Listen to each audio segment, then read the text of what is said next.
Representative from the 13th. Thank you, Mr. Speaker.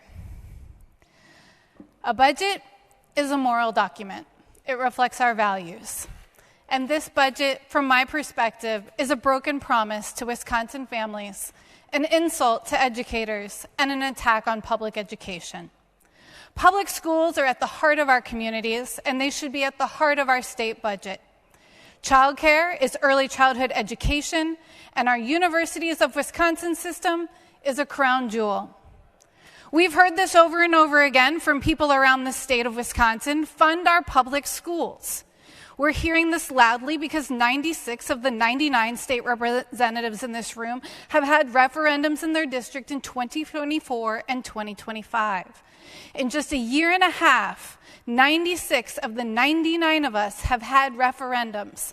One of us had 25, another 23, another 22, all in just the last year and a half.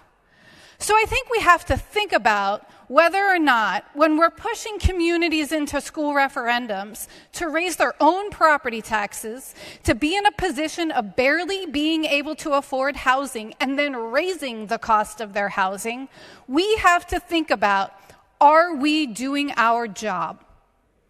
Are we doing our job? We need to ask that of ourselves today. There are some ways we are doing our job, and in others, we are failing. There's a lot of good stuff in this budget today. There really is. And I'm committed to be a legislator that gives credit where credit is due, and credit is due today. On UW Mental Health, the $7 million for the mental health program, that's what we wanted.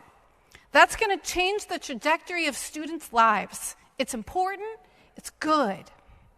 988 funding is good. So are minor safety plans. So glad to see Democrats moving Republicans to do more about mental health.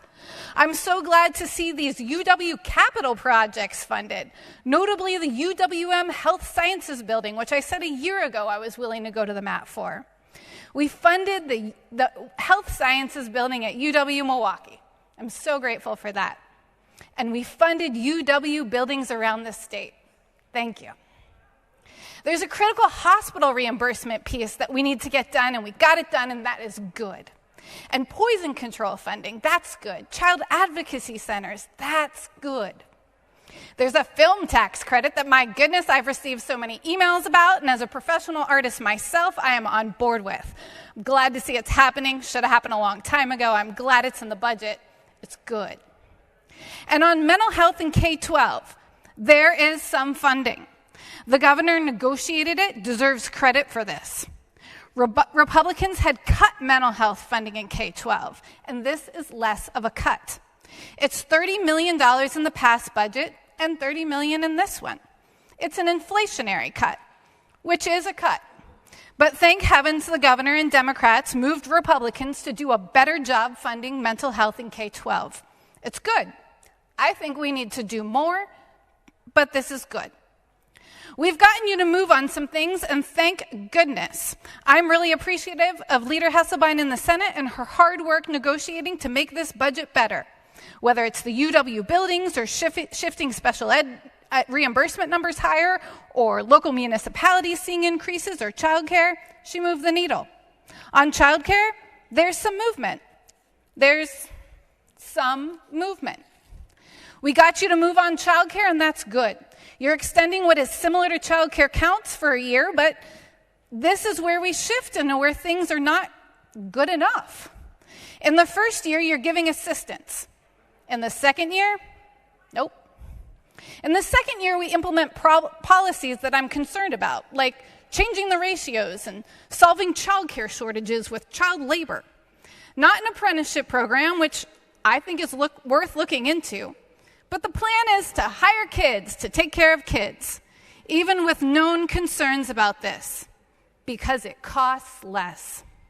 I don't think that's the answer. Year one, you were on target. Year two, you missed the mark. Not good enough.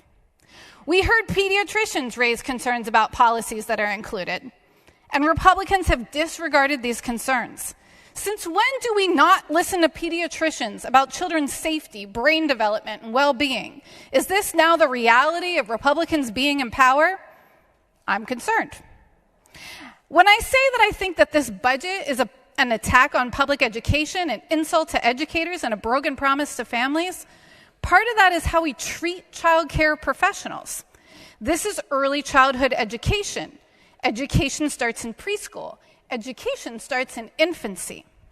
These are not babysitters, they're early childhood educators, and they deserve to be treated with the dignity, admiration, and respect that all educators should be treated with in the state of Wisconsin. We value Wisconsin kids, and we should value the people who have committed their lives to educating them.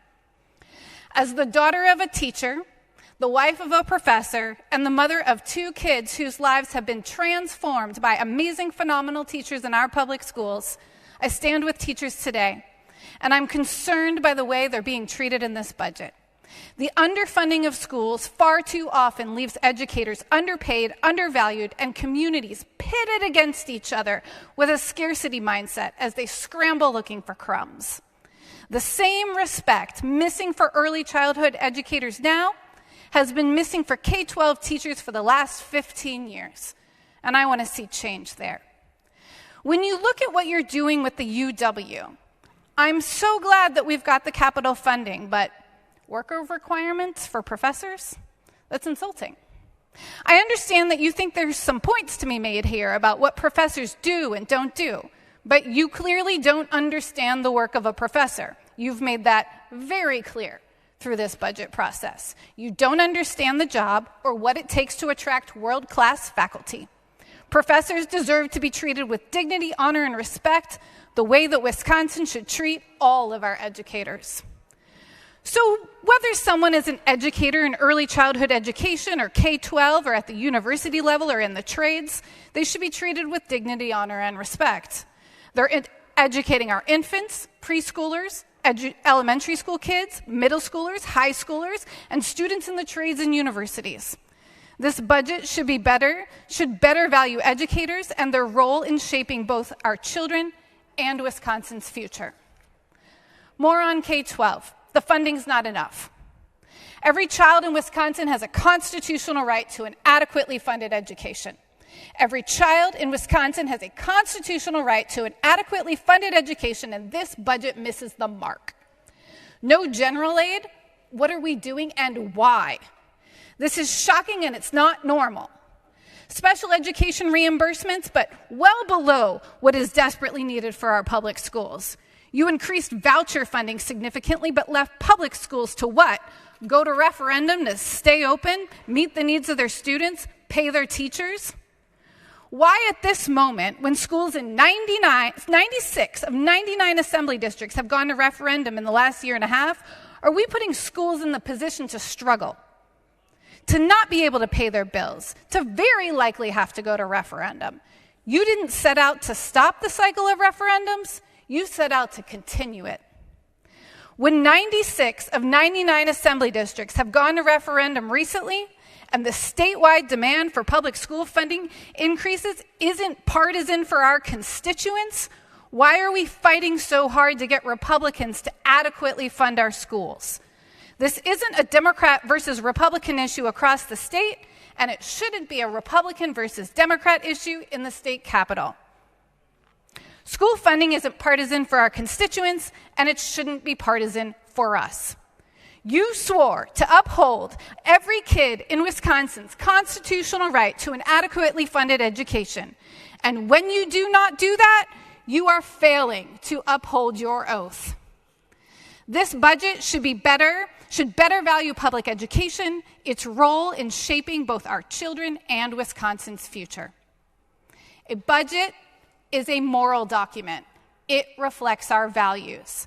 And this budget is a broken promise to Wisconsin families. It is an insult to educators, and it is an attack on public education.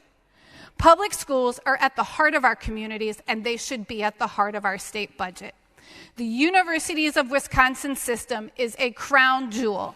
Childcare is early childhood education, and educators should be honored for the valuable role they play in shaping Wisconsin's kids and Wisconsin's future. A budget is a moral document. It reflects our values. I know my district. I know what people have trusted me to come here and do. This budget does not reflect our values. This legislature has not done its job. The vote is no.